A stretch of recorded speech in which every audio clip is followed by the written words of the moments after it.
beaucoup de personnes en tout cas, ont tendance à donner beaucoup plus de poids, beaucoup plus de respect à une personne qui a fait l'école. Et aussi, ça ne se limite pas là, malheureusement, on a tendance à disqualifier toute personne qui n'a pas eu des diplômes d'université, prétextant qu'il n'est pas assez intelligent sur le plan cognitif pour comprendre ou gérer certaines situations sociales. Comment est-ce que ça se fait? Mais je vais te dire une chose qui va te choquer. Oui. Et tu le connais d'ailleurs. Il a les statistiques. Ils n'ont jamais fini l'université, ni le secondaire. Mais ils ont excellé dans leur vie. Pourquoi? Parce que ces gens-là sont les intellectuels. Ok. Non, il est vrai qu'il y a beaucoup de personnes qui sont... beaucoup de personnes proéminentes aujourd'hui, qui sont respectées dans la société, qui n'ont pas nécessairement fini leur cours d'université. Et ça, nécessairement, je voudrais m'adresser à nos frères, notre jeune frère Luc et Marc, et aussi celui de l'IT, j'ai oublié le nom. Il y a beaucoup de gens proéminents en société qui ont fait de grandes choses, beaucoup de gens que vous connaissez d'ailleurs, qui n'ont pas nécessairement fini l'université. Ok, pour exemple, pour faire vite, d'ailleurs, je pense que ça pourrait peut-être compléter ce que vous dites. Il y a par exemple Thomas Edison. Vous connaissez Thomas Edison, créateur de l'ampoule, entre parenthèses. Bon, Thomas Edison, après avoir enregistré 1000 inventions en son nom, n'a jamais fait l'université. Bon, c'est vrai que l'histoire de l'ampoule est discutable, mais bref, vous comprenez un peu ce qu'on veut dire. Il y a Albert Einstein, qu'on respecte beaucoup, le physicien, lauréat du prix Nobel, pour sa célèbre théorie de la relativité, très intelligent, n'a jamais fait l'université. Il y a John D. Rockefeller qui est numéro 1 pionnier, premier milliardaire américain, self-made, n'a jamais fait l'université. Rockefeller, vous connaissez. Bon, il n'est pas nécessairement quelqu'un de bien socialement, mais il n'a pas fait l'université. Walt Disney, pour les films et la production des cartoons, n'a pas fini l'université. Disney. Richard Branson, pour n'en citer que quelques-uns. Richard Branson, c'est créateur de Virgin Money, Virgin Atlantic, Virgin Espace et tout ça, voyage dans l'espace. Et aussi souffrant de dyslexie, s'il vous plaît. La dyslexie est une condition de difficulté, je ne suis pas médecin, mais visuelle et de compréhension. C'est-à-dire, quand vous voyez au tableau écrit chat, vous comprenez ce que c'est chat, C-H-A-T. Oui, trouble d'écriture aussi. Une personne atteinte de dyslexie a difficulté à déchiffrer ce qui est écrit sur le tableau. Donc il a des difficultés de compréhension. Si vous pensez que l'école est difficile, imaginez une personne atteinte de dyslexie. Mais Richard Branson, malgré cette condition, malgré le fait de n'avoir jamais fini l'université, est un milliardaire en dollars. Donc, on ne parlons que d'argent. Il y a beaucoup de personnes. Il y a Bill Gates qui n'a pas fini l'université. Allez-y, monsieur. Tu sais. Alors, j'aimerais dire ceci.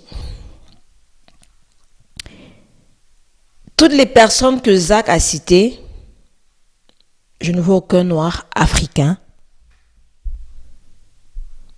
Retenez ça, hein. Il n'y a aucun noir africain parmi eux. Et je vais vous dire pourquoi. Mais avant de vous dire pourquoi, si c'est ta première fois d'être là, like la vidéo. Si tu n'es pas encore abonné sur cette chaîne-ci, abonne-toi. Et si tu es de retour sur notre chaîne, bienvenue encore une fois. Tu es quelqu'un qui a toujours eu des problèmes de visage. C'est-à-dire que tu n'es pas satisfaite avec ton visage. Tu as beaucoup de boutons, tu as des taches noires, ton visage est rugueux, ton visage n'est pas propre, ton visage n'est pas beau à voir. Tu ne peux pas sortir de la maison sans mettre un fond de teint. Alors si tu es intéressé à savoir comment avoir un beau visage, comment se débarrasser de l'acné, comment se débarrasser de tes boutons, comment se débarrasser des taches noires, comment lisser ton grain de peau, comment avoir un visage présentable au point où tu n'as pas besoin d'utiliser un fond de teint, je te recommande de t'inscrire à mon cours gratuit aujourd'hui. Inscris-toi, le cours est gratuit. Je vais te montrer et je vais t'apprendre comment t'occuper de ton visage le matin et le soir. Comme ça, tu seras à même de retrouver un joli visage et un beau visage. Alors, on se voit dans le programme. Toutes les personnes que Zach a citées là, ce sont tous des Européens ou Américains, la plupart. Et je vous dis pourquoi ils ont réussi dans la vie. Ce genre de personnes-ci, ce sont des gens comme le monsieur que Zach est en train de, avec qui Zach est en train de parler. Ce sont des intellectuels. En d'autres termes, ce sont des gens qui sont très intelligents. Je vais seulement prendre l'exemple de Bill Gates. Bill Gates, pendant que tu étais en train de jouer, pendant que nos parents étaient en train de jouer au billes, hein, les adolescents là, pendant que vous étiez en train de jouer dehors, en train de chercher les filles, en train de partir dans les fêtes, de monter, de descendre, Bill Gates était dans sa chambre en train d'écrire les codes. Il écrivait les codes. C'était ça son passe-temps. Quand il voulait passer du temps, son hobby, il prenait les livres, il apprenait le codage lui-même. Ce qui fait que quand il est parti à l'université, il s'ennuyait parce qu'on lui montrait des choses qu'il connaissait déjà. Donc, il était à un niveau qui est plus high que ce qu'il apprenait. Alors, pourquoi il va rester à l'école? Pourquoi? Vous me dites la raison? Ça, c'est l'une des raisons. Ces gens-là, ils sont très intelligents. Très intelligents au point où, quand ils n'ont pas besoin de partir à l'école pour faire de l'argent. Ils ont déjà une idée. Ils ont un produit. Ils ont vu un problème de la société et ils apportent la solution. Et c'est ça qui donne l'argent. Il y a un problème, apporte la solution. C'est comme ça que tu te fais de l'argent. La deuxième des choses que je vais vous dire sur ces hommes-là, parce que j'ai fait une recherche rapide sur la plupart de ces hommes-là, la plupart d'eux, leurs parents avaient de l'argent. Certains d'entre eux, leurs parents avaient beaucoup d'argent. D'autres, leurs parents avaient quand même de l'argent. Même si ce n'était pas beaucoup, ils avaient quand même l'argent. Ce n'étaient pas des gens qui sont pauvres. Ce n'étaient pas des gens qui n'avaient pas de quoi manger, mais de quoi boire. Alors, cela signifie que même si ces gens-là ne partaient pas à l'école, leurs parents allaient leur laisser un héritage. Ils allaient avoir de l'argent. Qu'ils montent ou qu'ils descendent, ils allaient avoir de l'argent. Et même s'ils quittaient de l'école et partaient faire leurs choses, leur business qu'ils ont créé et ça ne marchait pas, papa ou maman les appelait que viens travailler dans notre compagnie. Ou bien papa ou maman les dit que j'ai un ami qui a ça, va travailler là-bas. Ce genre de personnes, si ou bien ce genre de personnes qui sont dans ce genre de famille-là, ils ne manquent pas où travailler. Voilà deux grosses raisons. Voilà deux grosses raisons. Alors, quand tu veux si on veut se comparer à ce genre de personnes, ça ne va pas marcher. Maintenant, regardons le cas de l'Afrique. Il y a qui en Afrique qui n'est pas parti à l'université et qui est aussi successful? Il y a qui? Personnellement, je ne connais pas une personne. Si vous connaissez, s'il vous plaît, citez. Mais moi, personnellement, je ne connais pas. Et même s'il y en a qui ne sont pas partis à l'école ou bien qui n'ont pas fait l'université et qui sont devenus des billionnaires qui ont vraiment beaucoup d'argent, ils ne sont pas nombreux. Ils sont très peu. On les compte au bout des doigts comme ça là. On les compte au bout des doigts. La plupart des Africains qui ont réussi, la plupart, tous sont soit partis à l'école, soit ils ont quitté l'Afrique. Tous. Que moi je connais bien sûr. La plupart ont fait des études. Et la plupart ont fait des études très souvent en Europe ou aux États-Unis. La plupart. C'est vrai qu'il y en a très peu qui sont restés en Afrique, fait des études et ils ont réussi. Moi, j'en connais certains. Même au Cameroun, j'en connais certains. Par exemple, j'ai mon propre oncle qui a fait la polytechnique. Il a très bien réussi dans sa vie. Mais la plupart des hommes qui réussissent et font de grandes choses, comme les gens qu'il a cités là, ou bien en Afrique qui sont dans certaines choses là, ils sont tous partis à l'école. Ils sont faits dans la politique la plupart du temps. Oui, c'est vrai, ils sont dans la politique. Et aussi, ils ont voyagé. Il y a beaucoup de certains hommes en Afrique qui ont réussi parce qu'ils ont quitté le pays. Ils sont partis en Europe ou aux États-Unis. Ils ont peut-être fait des petits boulots, bien travaillé. Ils ont rassemblé l'argent et ils sont partis investir en Afrique. Ça, c'est une réalité qui est, je crois, qui est très claire ou très simple. Ça, c'est l'analyse que moi j'ai faite, en fait. C'est l'analyse que moi j'ai faite. Alors, est-ce qu'on doit partir à l'école? Est-ce qu'on doit partir à l'école? On répondra à cette question-là très prochainement. Mais l'éducation aussi nous écarte en réalité. Voilà pourquoi tu verras les gens qui ont étudié sont obstinés, trop orgueilleux. Pourquoi? Parce que Les gens qui ont un diplôme, c'est ça. Parce que les études les ont rendus esclaves. Je pense que très souvent en Afrique, surtout en Afrique, quand tu n'es pas là à l'école, on te simplifie tellement. On te simplifie, on ne te considère pas, c'est comme si tu es un va-nu-pied. Et je vais vous dire, hein, même en Europe, même ici aux États-Unis, hein, quand tu ne pars pas à l'école, on ne te considère pas vraiment, c'est pas trop ça quoi, on te considère pas. Il faut maintenant que tu fasses quelque chose qui, peut-être tu réussis dans quelque chose et c'est là qu'on te donne un peu de la valeur. Mais je vais dire, partout dans le monde, c'est comme ça. Mais surtout en Afrique, c'est comme si en Afrique, c'est que si tu ne pars pas à l'école, tu es zéro. Et aussi, l'autre côté aussi en Afrique, c'est que les gens partent à l'école parce qu'ils croient que l'école, c'est ça qui va leur donner quelque chose demain dans la vie. Que, oh non, si tu ne réussis pas à l'école, tu seras zéro dans la vie. C'est comme ça qu'on nous apprenait à l'école. C'est comme ça que moi, je me rappelle, on nous apprenait à l'école. Que si tu ne réussis pas à l'école, si tu as de mauvaises notes, ta vie est gâchée. Tu seras un zéro macabo. Et je croyais ça au départ. Mais dites-moi un peu, où sont les premiers de vos classes? Les premiers de vos classes. Et où sont les derniers de vos classes?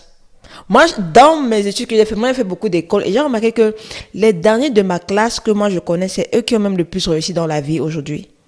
Et les premiers, non, ça ne va pas. C'est pas très bien là, hein, ça ne va pas. Ça montre qu'à l'école, tu peux être premier, mais ça ne veut pas dire que tu as réussi dans la vie. Donc, il faut qu'en Afrique, là, on arrête de dire ça aux enfants. Il faut qu'en Afrique, on arrête de faire peur aux enfants en leur disant que si tu as de mauvaises notes, si tu ne réussis pas, tu seras zéro dans la vie. Tu seras un nu-pied. Tu n'iras nulle part dans la vie. Ce n'est pas vrai. Ce n'est pas vrai parce qu'il y a différents types d'intelligence. Il y a différents types d'intelligence. Il y a l'intelligence de l'école, disons ça. Je vais prendre les thèmes sont très clairs et simple. L'intelligence de l'école, où tu es fort à l'école, et il y a l'intelligence de la vie. Il y a des gens qui sont très intelligents à l'école. Tu les donnes en maths, là, ils sont très forts, ils sont tous dans les premiers 20. Mais quand tu les mets dans la vie de dehors, ils sont zéro macabo. Je dis bien, zéro macabo. L'intelligence de la vie, ils n'ont pas ça. Alors que tu as besoin de ça. Une personne qui est équilibrée, c'est quelqu'un qui a les deux. Quelqu'un qui est un peu intelligent à l'école, un peu intelligent dans la vie de dehors. Mais je pense que le plus important, c'est l'intelligence de la vie. Parce que l'intelligence de la vie, si tu te retrouves seul dehors, tu sauras quoi faire. Tu sauras te débrouiller. Mais quelqu'un qui n'a pas cette intelligence de la vie, là, quand il est dehors, ce sera difficile qu'il réussisse. Ce sera difficile qu'il s'en sorte. Parce que après l'école, la vie c'est autre chose. Et c'est ça la raison pour laquelle beaucoup de personnes qui sont premiers à l'école, très souvent ne réussissent pas dans la vie de dehors. Parce qu'ils n'arrivent pas à comprendre. Ils pensent que c'est la même chose, alors que ce n'est pas la même chose. Il faut distinguer les deux. Partir à l'école ne déterminera pas ton futur. Partir à l'école n'a rien à voir avec ton futur. Ça n'a rien à voir avec la personne que tu seras demain. Ça n'a rien à voir. Et vous pouvez avoir des gens qui ne sont pas nécessairement des gens qui ont des diplômes d'université, qui sont des gens particulièrement intelligents, qui sont des intellectuels. Parce que l'intellect n'est pas donné à tout le monde. L'intellect n'est pas donné à tout le monde. Rares sont les intellectuels. Ce sont les gens rares dans ce monde. Okay. Avec ça, je pense qu'il est important de dire que nous prônons l'amour des études, c'est-à-dire il faut aller à l'école si vous pouvez. Okay. Si vous avez les capacités, aller à l'école c'est bien. Sur le plan formel en tout cas, il est important d'avoir son diplôme ou ses diplômes si c'est ce qui vous intéresse, mais que cela ne soit pas un mur. Ou bien un sujet de discrimination. Un sujet de discrimination. Moi je dirais que tout le monde doit partir à l'école. Partez à l'école. L'école est bien. Va apprendre à compter, à lire et à écrire et aussi à penser de manière critique. C'est ça que l'école va t'apprendre. L'école ne va pas t'apprendre l'école de la vie. L'école ne va pas t'apprendre comment gagner l'argent. L'école ne va pas t'apprendre comment gérer ton argent, comment gérer ta vie. L'école ne va pas t'apprendre ça. Donc, mais l'école va t'apprendre à penser de manière critique, à compter, à écrire. L'école est très importante. Partez à l'école. Surtout ceux qui sont en Afrique, vous devez partir à l'école. Mais vous devez aussi arrêter de partir à l'école pour ceux qui sont en Afrique. Les Africains fréquentent trop. Les Africains, ils ont le master 1 en économie, master en finance, master en physique, master en chimie. Et ils sont là assis à la maison, ils ne font rien avec. Non. Ça, c'est la réalité de l'Afrique. En Afrique, va chercher un diplôme et reste tranquille. Et va chercher un diplôme que tu sais que quand tu vas finir, tu vas travailler. Fais tes recherches avant de chercher un diplôme en Afrique. Ne fais pas ce que tout le monde fait. Parce qu'il y a tellement de concurrence. Et c'est comme ça que quand tu finis à l'université en Afrique, tu ne travailles pas. Il n'y a pas de la demande.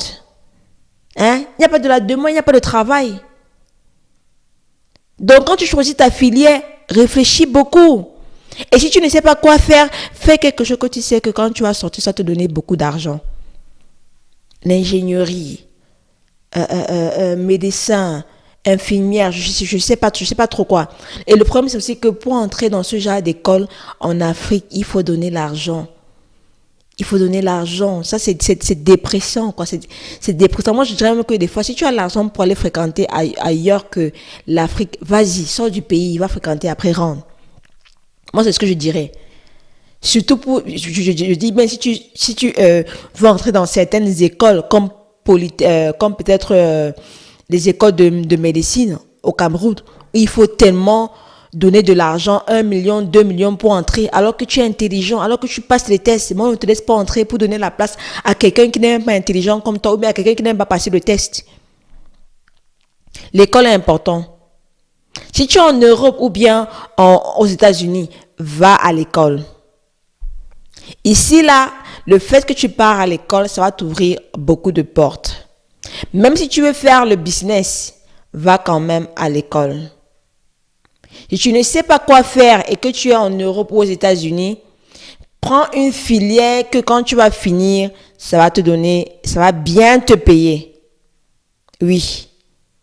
Et quand tu finis, tu travailles et tu n'es pas satisfait, tu peux toujours changer. Surtout si tu es aux États-Unis. Aux États-Unis, tu peux avoir 60 ans, tu pars à l'école. Il n'y a pas de problème.